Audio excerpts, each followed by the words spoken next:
Buenas tardes. Es para mí un gusto poder compartir con ustedes algunas cuestiones importantes relacionadas con la nueva ley del Tribunal Estatal de Justicia Administrativa. En primer lugar, es importante comentar las razones y propósitos fundamentales que motivaron la aprobación de esta nueva ley. En su exposición de motivos, nos señala tres ejes fundamentales en que se basó esta iniciativa. El primero de ellos es el acercamiento de la justicia administrativa a los sectores sociales en situación de pobreza o vulnerabilidad. Segundo, una justicia pronta, eficiente y eficaz, así como una modernización y simplificación del juicio contencioso administrativo local. Y por último, el rediseño orgánico del tribunal y el fortalecimiento de la independencia e imparcialidad de los órganos que la componen.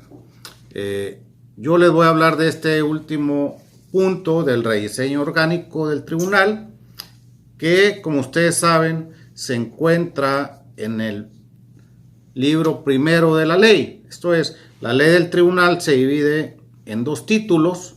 El primero, que se relaciona con la organización, el funcionamiento del tribunal, y el título segundo, que se refiere al juicio contencioso administrativo, que es precisamente la materia procesal. Pues bien, en este primer título nos encontramos la integración del tribunal. Esto es, cuáles son los órganos que integran este órgano jurisdiccional. Anteriormente, el tribunal estaba integrado por el pleno y las salas. En la actualidad, el tribunal va a estar integrado por el pleno, por las salas unitarias, por la sala especializada en materia de responsabilidades administrativas y combate a la corrupción, y por los juzgados de primera instancia. Entonces, en este nuevo rediseño orgánico, pues es importante justificar las razones de este cambio, no únicamente de denominación, sino hacerla precisamente acorde a las facultades con que cuenta cada una de ellas. Por lo que respecta a las salas unitarias, ¿cuál va a ser su competencia? Estas salas unitarias serán órganos jurisdiccionales que tendrán como facultad exclusiva la de emitir sentencias. Como ustedes saben, pues la función principal de un órgano jurisdiccional es el resolver conflictos, resolver litigios, y estos se concluyen precisamente con una sentencia. Es un hecho notorio que en la mayoría de los órganos jurisdiccionales existe un rezago en la impartición de justicia. Por eso se le quiso dar un mayor énfasis, una mayor importancia a esta emisión de sentencias.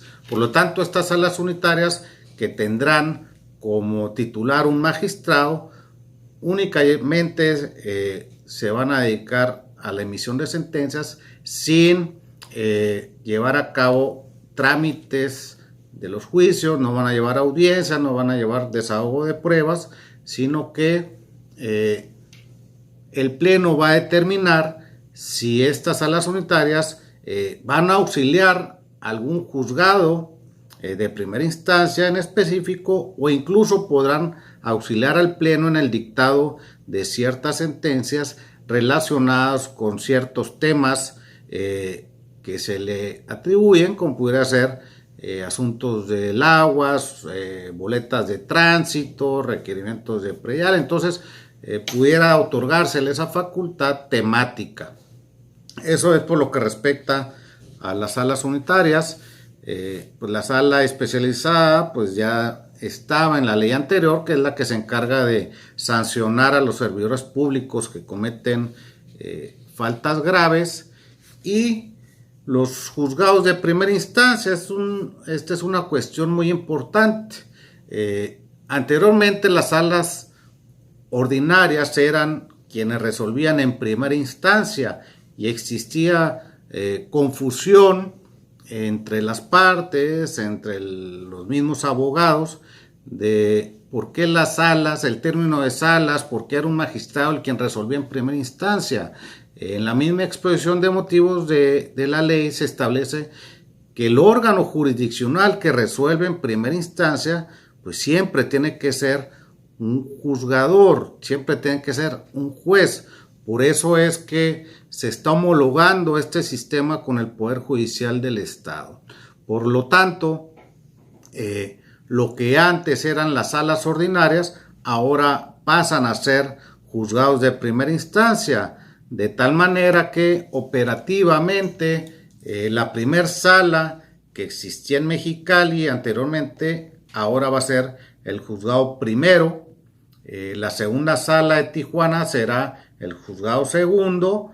La tercera sala con sede en la ciudad de Ensenada será el juzgado tercero.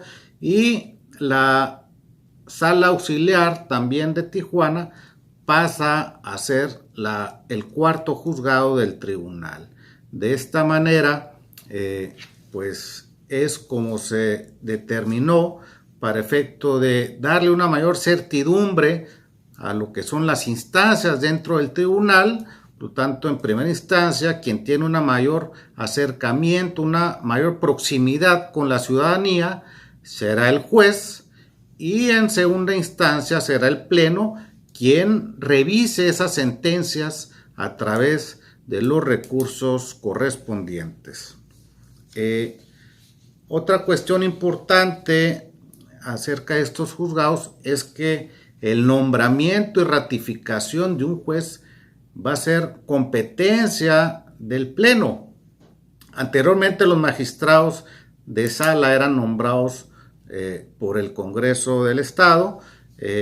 Al otorgársele esta facultad del pleno, lo que se está haciendo relevante es otorgarle una mayor autonomía, una mayor independencia al tribunal, ya que, como ustedes saben, el tribunal se encarga de analizar los actos de la autoridad, de revisar todas aquellas resoluciones o actuaciones de la administración pública. Por lo tanto, a diferencia de otros estados de la República, donde el Ejecutivo es quien nombra a estos magistrados para que revise sus propias actuaciones, aquí el legislador le confiere esta facultad al pleno para que nombre y ratifique a jueces, lo cual definitivamente es muy benéfico, pues, el contar con un tribunal, con un órgano que actúe de manera independiente de los poderes del Estado en beneficio precisamente de la ciudadanía. Posteriormente tenemos un sistema de suplencias en la nueva ley. Aquí es importante dividir las suplencias del titular de un órgano, la suplencia de los magistrados y de los jueces, ya sea por ausencias temporales o por causas de impedimento. En el caso de ausencias temporales, los juzgadores de primera instancia van a ser suplidos por su primer secretario de acuerdos del juzgado al que estén adscritos, y los magistrados de pleno van a ser suplidos por los secretarios de estudio y cuenta adscritos a la ponencia del magistrado ausente que cuente con mayor antigüedad en el puesto. Eso es por lo que respecta a las ausencias temporales y las ausencias definitivas. Dice la ley que van a ser resueltas por el Congreso del Estado. Esto es, aquellas mayores a 2 meses, será el Congreso quien determine si autoriza o no autoriza esta suplencia de algún magistrado. Por lo que respecta a las suplencias en caso de impedimentos, de excusas o recusaciones, la nueva ley establece un sistema distinto. Recuerden ustedes que los magistrados, los jueces, estamos impedidos para conocer de asuntos donde exista algún conflicto de interés donde alguna de las partes sea pariente, consanguíneo, que tenga una estrecha amistad, o cualquier situación análoga que impida a este juzgador actuar con imparcialidad. En este caso, dice la ley que el pleno va a ser el que va a calificar esa excusa o recusación, y va a nombrar a quien deba suplir a ese magistrado o a ese juez. En el caso de los magistrados del pleno, para suplir esa ausencia, será de la misma forma el secretario proyectista de la ponencia del magistrado ausente. En el caso de los magistrados unitarios, será la siguiente sala unitaria la que le corresponderá cronológicamente resolver. En el caso de los juzgados, será el siguiente juzgado cronológicamente que corresponda a la misma ciudad.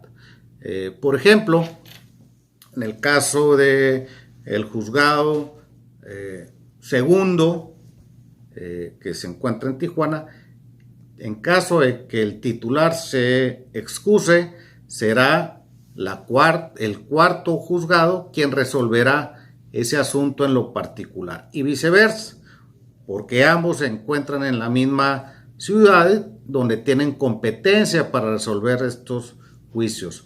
En el caso de Mexicali, también el juzgado primero, caso de alguna excusa de su titular, quien va a resolver, de acuerdo con una interpretación a la ley, será la sala especializada que se encuentra en esta misma ciudad, y viceversa. Entonces, lo que se pretende es que no sea el mismo secretario de acuerdos que forma parte del juzgado, en virtud de que pues definitivamente no tiene una imparcialidad objetiva hacia el titular. Otra de las cuestiones importantes de esta ley es que los emolumentos de los servidores públicos del tribunal no podrán ser menores a los que corresponden a los cargos homólogos del Poder Judicial del Estado. Esto significa que las garantías constitucionales del juzgador se están respetando, en virtud de que a trabajo igual, salario igual, siempre y cuando pues la disponibilidad presupuestal lo permita. También otra adición de esta nueva ley es que todos los órganos jurisdiccionales y administrativos del tribunal contarán con un correo electrónico institucional. Eso es a fin de ser más ágiles en la impartición de justicia, a fin de ser más eficientes, tanto las notificaciones, tanto la comunicación interna, institucional, todo va a ser por correo electrónico. Vamos a evitar en lo posible el gasto de papel, el gasto de recursos, de dinero, de tiempo. Por lo tanto, en uso de esta tecnología es como vamos a tratar de ser más eficientes. Por mi parte, es todo en cuanto al libro primero de nuestra ley. Fue un gusto poder estar con ustedes. Muchas gracias.